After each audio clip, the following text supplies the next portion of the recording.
はい、皆様こんにちは。今回は、冷凍庫の中をちょっとご紹介したいんですけれども、セリアで購入したジッパーバッグを使って少し食材を整理したので、そちらをお見せしたいと思います。テーブル等あると思うんですが、ぜひ最後までご覧ください。でこちら側冷蔵庫なんですけれども、あんまりね冷蔵庫のところにいろいろ貼りたくないんですが、この無印良品のアルミホイルケースとかラップのケースとか、あとキッチンのパック袋ですね、こういうものは頻繁に使うので、ちょっとここにつけてしまっているんですが、これはこれでいいかなと思っています。で下のところはハサミ、よく使うのでハサミを置いていて、でここはニトリのダスターなんですけど、これもねちょっとしたお掃除の時によく使うので、このダイソーのケースに入れて収納をしています。それではちょっとね、ここの下の冷凍庫がこの下なんですけど、ここをご紹介したいと思います。でちょっとねカットの編集ができないために、何回かピーピーなってしまうんですが、ご了承ください。で開けていきます。はい、中身がこんな感じです。すごく綺麗っていうわけではなくて、ちょっと恥ずかしいんですけど、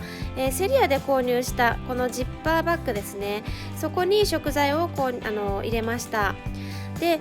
少しね食材の中身ご紹介したいんですけど、まずこちらが、焼きおにぎりになります。これは子どもたちがね結構食べるので置いてあります。でセリアのねジッパーバッグのところには、ここに賞味期限とか記載できるところがあるので、そこに手書きで、書きました。でこれは目安としてレンジ1つ2分ということで書きました。で続いてこちらなんですけど、これは業務スーパーのちまきになります。ちょっとね初めて買ってみたんですけど、食べてみたらすごく美味しくって、でレンジで4分加熱するだけで結構もちもちになってすごく美味しかったです。で続いてこちら側行くと、ナゲットですね。こちらも業務スーパーのナゲットになるんですけど、これも温めるだけのものになるんですが、これはちょっとねそこまで美味しいっていうわけではなかったんですが、大容量入っているのでお弁当とかに使えるかなと思います。で続いてこちらも業務スーパーのぶどうになります。これもちょっとフローズンで凍っているんですけど、結構たくさん入っていて気に入っています。そして続いてこちら側が、コロッケになります。かぼちゃのコロッケなんですけれども、これもね油で揚げるだけですごく美味しいです。自然な甘みがあってとても美味しいです。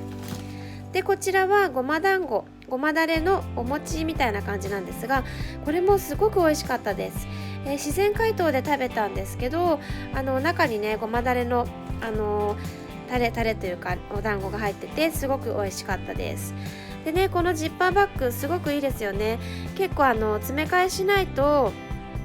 結構いろんなカラーがごちゃごちゃしてくると思うんですけど、このバッグすごい使えるなと思います。大容量結構物も入りますね、たくさん。でこちらの右側なんですけど、これはねよく食べる讃岐うどんが入っています。でこれはもう期限とか切れる前にだいたい食べてしまうので、あれはなんだっけ賞味期限は書いていません。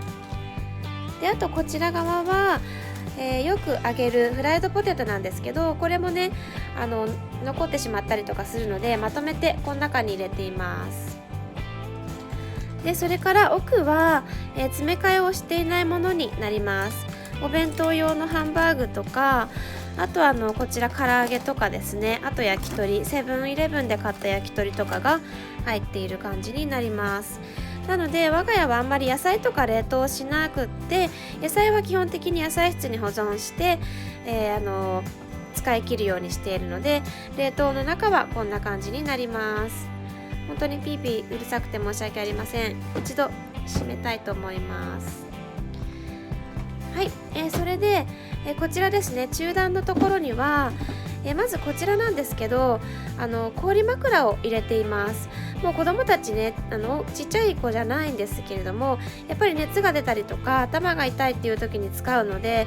ここに入れてあります。これはセリアのケースですね。なのでいずれこの辺はちょっともうどかして、他の収納をしたいなと思ってるんですけど、今はこういう感じです。でこちら側行くと、これはクランベリーですね。これもよく食べるクランベリーを詰め替えました。で続いてこちらはブルーベリーになるんですが、これもねブルーベリーもすごく好きで、よく購入します。であとこちらなんですが、これはニトリの、紹介したケースになります。これもすごく便利ですね。今はここにアサイーミックスのものが入っています。で奥に行くと、こちらも業務スーパーで買ったものになるんですけど、インスタントタピオカになります。で私は、ミルクティーのタイプのタピオカがすごく好きでハマっているんですけど、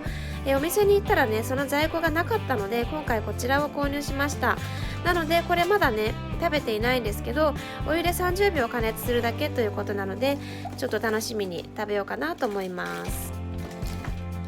でこちらの奥は、ちっちゃなねこのケースに、保冷剤を入れています。これもね夏場とか結構使うので捨てずにいようかなと思っています。はい、こんな感じでピーピーする前に締めたいと思います。はい、こんな感じでね我が家は下が冷凍庫なんですけど、ジッパーバッグを使って、収納をしてみましたという動画になりました。本当に途中ピーピーして申し訳ありませんでした。少しでも参考になれば嬉しいです。最後までご覧いただきましてありがとうございました。